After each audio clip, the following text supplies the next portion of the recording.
कार्तिक मास में तुलसी के पास दीपक जलाने और जल डालने से क्या होता है? जय श्री कृष्णा, राधे राधे। कार्तिक मास में हिंदू धर्म में अत्यंत पवित्र माना जाता है।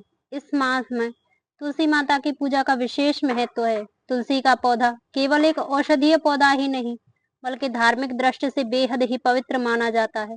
पुराणों ग्रंथों के अनुसार तुलसी जी का स्तोत्र पढ़ने से व्यक्ति के जीवन में सभी पाप नष्ट हो जाते हैं। पद्म पुराण में लिखा है कि जो कोई भी तुलसी स्तोत्र का पाठ करता है, भगवान श्री विष्णु उसके 32 अपराध क्षमा कर देते हैं। इसके अलावा तुलसी स्तोत्र पढ़ने से भगवान व्यक्ति को सुख, सौभाग्य और समृद्धि प्रदान करते हैं। जिस घर में तुलसी स्तोत्र लिखा हुआ रहता है, वहां कभी अशुभता नहीं आती है और घर का हर कार्य मंगलमय होता है। विशेष रूप से कार्तिक मास में तुलसी जी की सेवा करने से सभी मनोकामनाएं पूरी होती हैं। इसी महीनों में कार्तिक मास भगवान विष्णु को सबसे अधिक प्रिय है और सभी पौधों में तुलसी माता उन्हें सर्वाधिक प्रिय है। इसलिए जब कार्तिक मास आता है तो हर घर में तुलसी जी के समीप दीपक जलाया जाता है और तुलसी जी को जल अर्पित किया जाता है। कहा जाता है कि इस पुण्य कर्म से भगवान श्री हरि विष्णु स्वयं प्रसन्न होते हैं और भक्तों के जीवन से सभी पाप, कष्ट और दोष को दूर कर देते हैं। कार्तिक माह में प्रतिदिन तुलसी माता को जल अर्पित करें, उनके चरणों में दीपक जलाएं, भगवान श्री हरि विष्णु का नाम स्मरण करें। यही कार्तिक का नियम है और विष्णु भक्ति का रहस्य भी यही है। जय श्री हरि विष्णु, जय तुलसी माता की। एक बार की बात है, देवी सत्यभामा ने भगवान श्री कृष्ण से पूछा, हे स्वामी, आप नित्य तुलसी जी को जल क्यों देते हैं और देवी रुक्मणी तुलसी जी के पास दीपक क्यों जलाती हैं? तब भगवान श्री कृष्ण ने मुस्कुराते हुए बोले, हे सत्यभामा, आपने जगत कल्याण के लिए यह अति उत्तम और पवित्र प्रश्न किया है। हे देवी, तुलसी कोई साधारण वनस्पति नहीं है, बल्कि वह स्वयं लक्ष्मी जी का अवतार है। जिस प्रकार कार्तिक माह में मुझे प्रिय है, उसी प्रकार तुलसी मुझे हृदय से के समान प्रिय है। तुलसी में जल अर्पण करने से भक्त के जीवन में सुख, समृद्धि और मोक्ष के मार्ग का द्वार खुलता है और दीपक जलाने से घर में लक्ष्मी स्थिर रहती है। जो भी मनुष्य तुलसी जी को जल देता है, उस पर मेरी कृपा सदैव बनी रहती है। जो भी मुझे तुलसी पत्र डालकर भोग चढ़ाता है, उसे प्रेम से स्वीकार करता हूँ। तुलसी पत्र के बिना मैं किसी भी प्रकार का भोग स्वीकार नहीं करता हूँ। हे देवी, अब मैं तुम्हें तुलसी को जल देने और तुलसी के पास दीपक जलाने का महत्व सुनाता हूँ, इसलिए तुम इस कथा को ध्यान से सुनो। जो भी स्त्री इस कथा को ध्यान से पूरा सुनती है, वह सदा सुहागन रहती है, उसके घर में सुख समृद्धि आती है और दरिद्रता का नाश होता है। देवी सत्यभामा कहती हैं, हे स्वामी, मैं इस कथा को ध्यान से पूरा सुनूंगी, कृपया आप मुझसे वह कथा कहिए। तब भगवान श्री कृष्ण बोले, देवी सत्यभामा को वह कथा सुनाने लगते हैं। भगवान श्री कृष्ण कहते हैं, हे देवी, मध्य देश में श्याम शर्मा नामक एक वैश्य अपनी पत्नी के साथ रहा करता था। वैश्य के पास किसी चीज की कोई कमी नहीं थी। ईश्वर की कृपा से उसके पास सब प्रकार के सुख ऐश्वर्य थे, किंतु उस वैश्य की कोई संतान नहीं थी, जिस कारण से वह सदैव ही दुखी रहता था।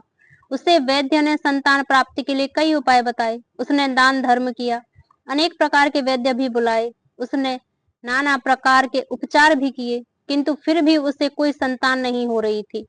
फिर एक दिन वह वैश्य महामुनि वशिष्ठ जी से मिलने के लिए उनके आश्रम पर जाता है। मुनि वशिष्ठ श्याम शर्मा का स्वागत करते हैं और कुशल मंगल पूछते हैं। तब वह श्याम शर्मा मुनि वशिष्ठ जी से कहता है, हे मुनिवर, मैं अत्यंत दुखी हूँ, मेरी कोई संतान नहीं है और संतान के बिना मेरा उद्धार कैसे होगा। मैंने संतान प्राप्ति के लिए अनेक उपाय भी किए, किंतु मुझे संतान नहीं हो रही है। कृपया आप ही कुछ बताएं कि मुझे किस कारण से पुत्र की प्राप्ति नहीं हो रही है। क्या मुझसे जाने अनजाने में कोई पाप हुआ है? तब मुनि वशिष्ठ जी ने अपनी दिव्य दृष्टि से श्याम शर्मा के पूर्व जन्म के बारे में जान लेते हैं। वशिष्ठ जी कहते हैं, हे वत्स, पिछले जन्म में तुम्हारे द्वारा घोर पाप हो जाता है, इस कारण से तुम्हें इस जन्म में संतान का सुख प्राप्त नहीं हो रहा है। श्याम शर्मा कहता है, हे मुनिवर, कृपया मुझे बताइए, पिछले जन्म में मुझसे कौन सा पाप हुआ था और उस पाप से मुक्त होने के लिए मुझे कौन सा उपाय करना चाहिए। वशिष्ठ जी कहते हैं, हे वत्स, पिछले जन्म में तुमने जो अपराध किया था उसके विषय में सुनो। पिछले जन्म में तुम एक अहंकारी वैश्य थे। तुम्हारा जन्म धनवान कुटुंब में हुआ था। तुमने पिछले जन्म में एक गाय को अत्यंत दुख दिया था। एक दिन वह गाय भूख और प्यास से व्याकुल होकर तुम्हारे द्वार पर आई थी, किंतु तुमने उस गाय को न रोटी खिलाई, न चारा खिलाया, न ही उसे जलपान कराया। तुमने बड़े ही निर्दयता से उस गाय को अपमानित करके घर से निकाल दिया। उस गाय ने अभी अभी बछड़े को जन्म दिया हुआ था और भूख से व्याकुल होने के कारण वह गाय वहीं पर मूर्छित होकर गिर पड़ी और उस दिन वह अपने बछड़े को दूध नहीं पिला पाई। इसलिए इस गाय ने तुम्हें श्राप दे दिया था। इस गाय के श्राप के कारण तुम्हारी ऐसी दुर्दशा हुई है। उस गाय के श्राप के कारण ही तुम्हें इस जन्म में संतान नहीं हो रही है। वशिष्ठ जी की बात सुनकर उसे श्याम शर्मा को बड़ा दुख हुआ और वह स्वयं को कोसते हुए कहने लगा, हाय, यह मैंने क्या कर दिया। एक बेचारी दुखी गौ माता की सेवा नहीं की। मैंने बहुत बड़ा अपराध किया है और उसी का दंड मुझे भोगना पड़ रहा है। श्याम शर्मा वशिष्ठ जी से कहते हैं, हे मुनिवर, मुझसे बहुत बड़ा अपराध हुआ। अब मैं इस पाप का प्रायश्चित कैसे करूं? कृपया आप ही मेरा मार्गदर्शन कीजिए। मैंने जो पाप किया है उससे मुक्ति का कोई तो उपाय अवश्य होगा। मैं अपना सब कुछ देकर उस पाप का प्रायश्चित करूंगा। कृपया आप ही कोई उपाय बताएं। हे मुनिवर, मुझे संतान प्राप्ति कैसे हो सकती है? क्योंकि शास्त्र कहते हैं पुत्र के बिना मनुष्य का उद्धार नहीं हो सकता। तब मुनि वशिष्ठ जी कहते हैं, हे वत्स, इस पाप का एक ही उपाय है। तुम पुत्र प्राप्ति के लिए पुत्रेष्ट यज्ञ करो। इसी यज्ञ के फल स्वरूप तुम्हें संतान की प्राप्ति होगी। इस यज्ञ को संपन्न करके तुम ब्राह्मण को भोजन कराओ, वस्त्र और गाय का दान करो, तभी तुम्हें इस पाप से मुक्ति मिलेगी। तब श्याम शर्मा वशिष्ठ जी को धन्यवाद देते हुए कहते हैं, हे मुनिवर, आपका कोटि कोटि धन्यवाद। मैं आपका कहे अनुसार अवश्य ही पुत्रोष्ट यज्ञ करूंगा और ब्राह्मणों को, गायों को दान करूंगा। इतना कहकर वह श्याम शर्मा शीघ्रता से अपने घर पर लौट जाता है और अपनी पत्नी को सारी हकीकत सुनाता है। फिर वे दोनों ही पुत्रेष्ट यज्ञ की तैयारी करते हैं। अनेक ऋषि मुनियों को निमंत्रण देकर वह श्याम शर्मा को पुत्रोष्ट यज्ञ संपन्न कराता है और उन ऋषि मुनियों तथा ब्राह्मणों को गाय का दान करता है। यज्ञ के संपन्न होने के पश्चात यज्ञ की आग से अग्निदेव प्रकट होते हैं और उस श्याम शर्मा से कहते हैं, हे श्याम शर्मा, आज तुम्हारा यज्ञ सफल हुआ है। तुमने पुत्र प्राप्ति के लिए यह यज्ञ किया था, इसलिए तुम्हें मेरी कृपा से एक पुत्र की प्राप्ति होगी। किंतु तुम्हारे पुत्र की आयु केवल 18 वर्ष ही होगी और 18 वर्ष समाप्त होने के पश्चात तुम्हारे पुत्र की मृत्यु हो जाएगी। इतना कहकर अग्निदेव अंतर्ध्यान हो जाते हैं। पुत्रेष्ट यज्ञ करके और अग्निदेव से पुत्र का वरदान प्राप्त करके वह श्याम शर्मा बहुत प्रसन्न तो हुआ, किंतु उसे बड़ा दुख भी हुआ। श्याम शर्मा ने सोचा, पुत्रहीन होने से अच्छा है कि कम आयु वाला पुत्र ही ठीक है। फिर वह पहले की तरह अपने कार्य में लगा रहा। कुछ ही दिनों के पश्चात उसकी पत्नी ने गर्भ धारण किया। श्याम शर्मा ने पुत्र को जन्म से पूर्व किए जाने वाले सभी संस्कार किए और फिर उसे एक अत्यंत सुंदर पुत्र की प्राप्ति हुई। वह बालक बड़ा ही तेजस्वी दिखाई पड़ रहा था। श्याम शर्मा ने पुत्र के जन्म के बाद किए जाने वाले सभी संस्कार किए और पुत्र को गुरुकुल में शिक्षा प्रदान की। श्याम शर्मा का पुत्र जैसे जैसे बड़ा होने लगा, श्याम शर्मा को बहुत अधिक चिंता सताने लगी। फिर जब उसका पुत्र 16 वर्ष का हुआ तो श्याम शर्मा की पत्नी ने उससे कहा, अब हमें अपने पुत्र का विवाह कर देना चाहिए। हमारा पुत्र अब विवाह के योग्य हो गया है। श्याम शर्मा ने कहा, हे प्रिय, विधि के विधान के अनुसार हमारे पुत्र की आयु केवल 18 वर्ष की है। 18 वर्ष के पश्चात हमारे पुत्र की मृत्यु हो जाएगी, इसलिए हमें इसका विवाह करके किसी कन्या के जीवन को बर्बाद नहीं करना चाहिए। वह तो 2 वर्षों बाद विधवा हो जाएगी, फिर उसे जीवन में अनेक कष्ट सहन करने पड़ेंगे। लेकिन श्याम शर्मा की पत्नी नहीं मानी। वह अपने पुत्र का विवाह होता देखना चाहती थी। श्याम शर्मा की पत्नी कहती है, हे नाथ, कुछ भी हो, मैं अपने पुत्र को अविवाहित मरते हुए नहीं देख सकती। हमारे पास किसी चीज की कोई कमी नहीं है। हमारी पुत्र वधु इस संपत्ति को प्राप्त करके सुखी जीवन जी सकती है। इसलिए अब आप संकोच ना करें और हमारे पुत्र के लिए सुंदर कन्या की खोज करें।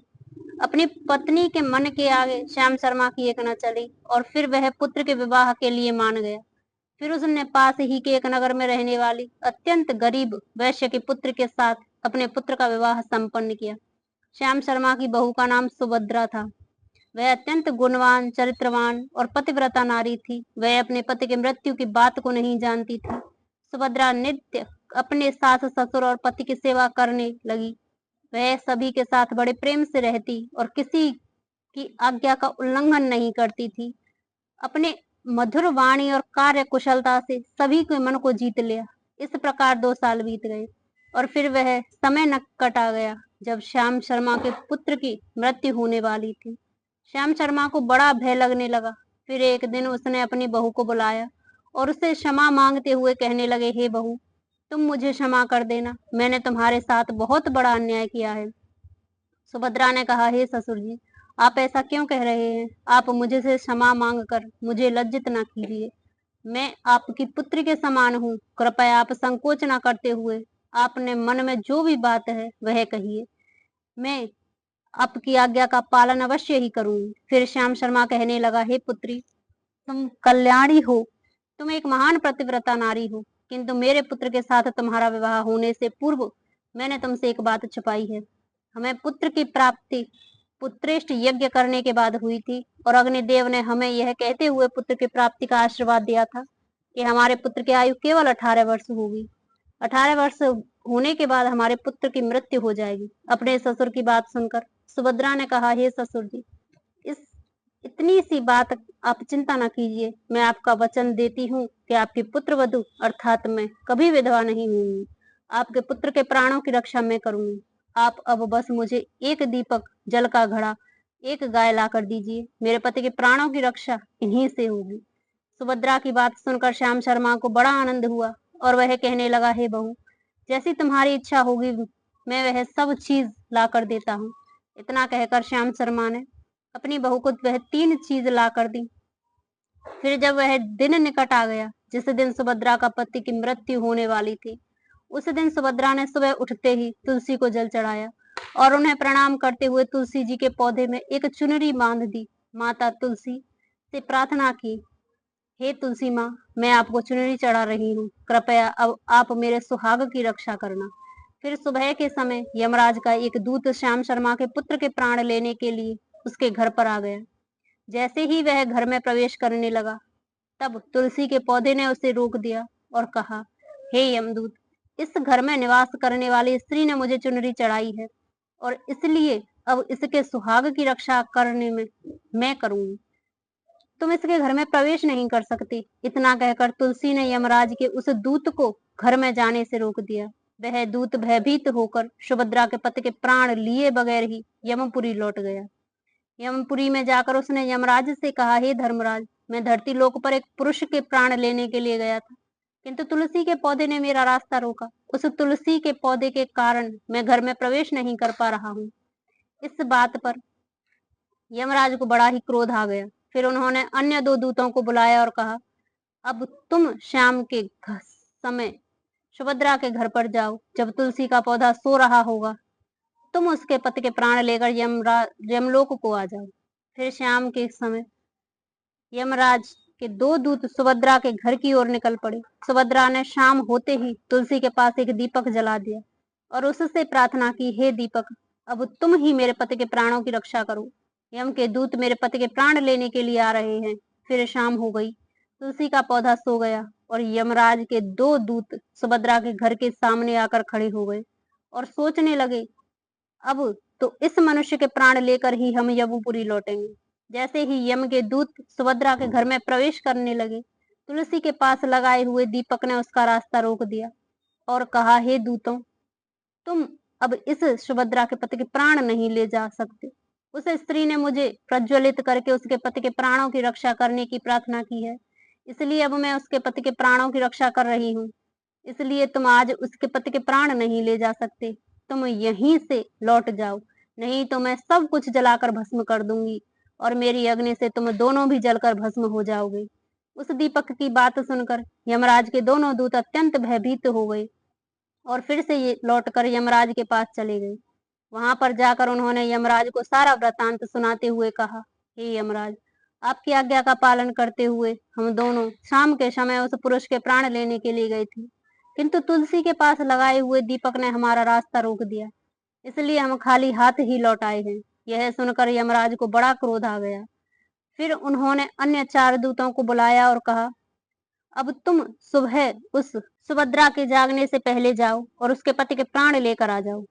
यमराज की आज्ञा पाकर दूत सुबह सुभद्रा के घर की तरफ जाने लगे, लेकिन इधर सुभद्रा ने रात को ही घर के दरवाजे के सामने जल से भरा हुआ लोटा रख दिया और उससे प्रार्थना की, मेरे पति की रक्षा कीजिए। यम के दूत मेरे पति के प्राण लेने के लिए आ रहे हैं, अब आप ही मेरी सुहाग की रक्षा कर सकते हैं। इतना कहकर वह सुभद्रा सोने के लिए चली गई। इधर यम के दूत सुबह सुभद्रा के जागने से पहले ही उसके घर पर पहुंच गए।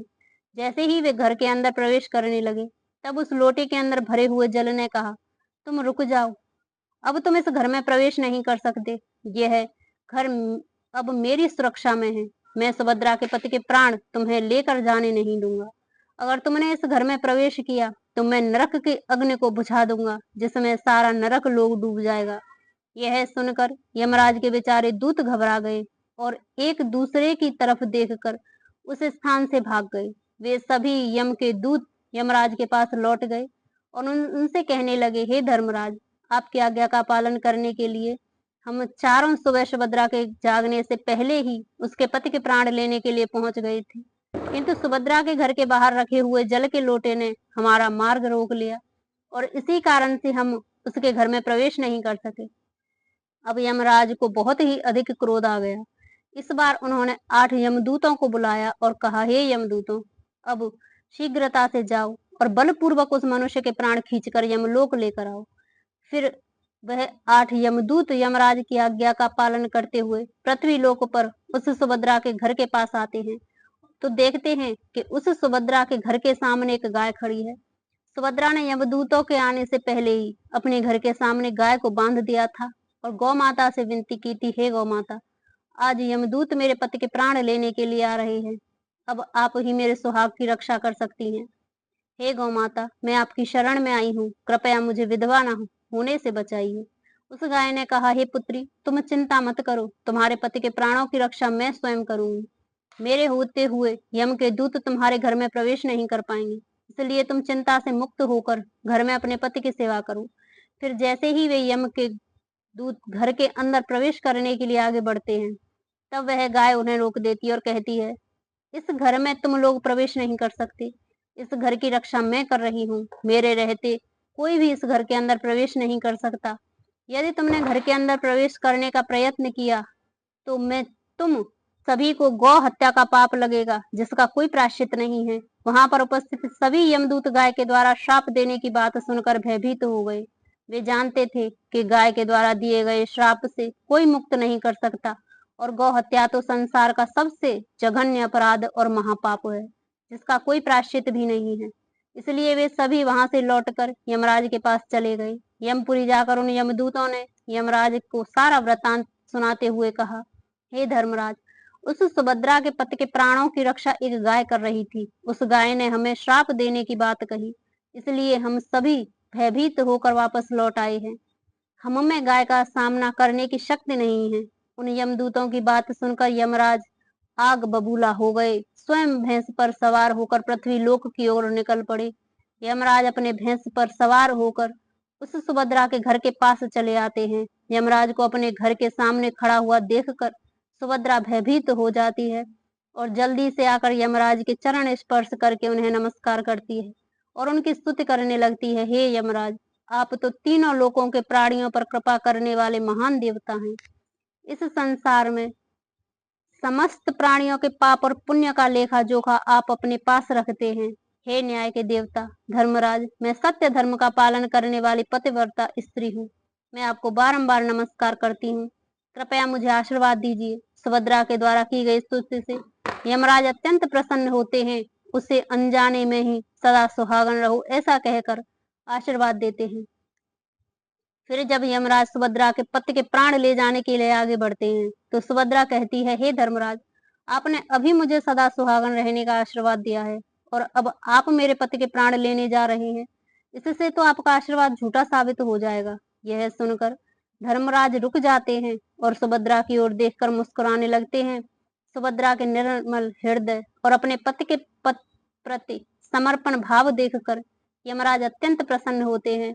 सुभद्रा की ओर देखकर यमराज कहते हैं, हे पुत्री, आज तुमने साक्षात मृत्यु को ही पराजित किया है। मैं तुम्हारे पतिव्रता धर्म से अत्यंत प्रसन्न हूँ। अब मैं तुम्हारे पति के प्राण छोड़ देता हूँ। तुम्हारी जो भी मनोकामना है वह मुझसे मांग लो। तब सुभद्रा ने कहा, हे धर्मराज, मैं अपने पति के लिए 100 वर्ष की आयु मांगती हूँ। मेरे लिए मेरे पति ही परमेश्वर हैं। मैं अपने पति को छोड़कर जीवित नहीं रह सकती, इसलिए आप मुझे यही वरदान दीजिए। तब यमराज प्रसन्न होकर कहते हैं, तथास्तु।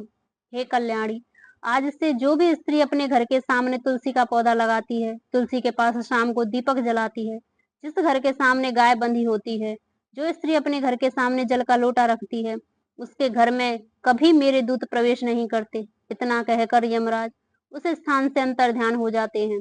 भगवान श्री कृष्ण कहते हैं, हे देवी, इस प्रकार से उस सुभद्रा ने अपने पतिव्रता धर्म का पालन करके उसकी मृत्यु को टाल दिया था। इसलिए जो भी स्त्री अपने घर के सामने तुलसी का पौधा लगाती है, रोज शाम को तुलसी के पास दीपक जलाती है, उसके घर में मृत्यु प्रवेश नहीं करती है। जिस घर के सामने गाय बंधी रहती है, उस घर में कभी दुख दरिद्रता नहीं आती है। जो स्त्री अपने घर के सामने जल से भरा हुआ एक लोटा रखती है, उसके घर में कभी शोक नहीं होता है।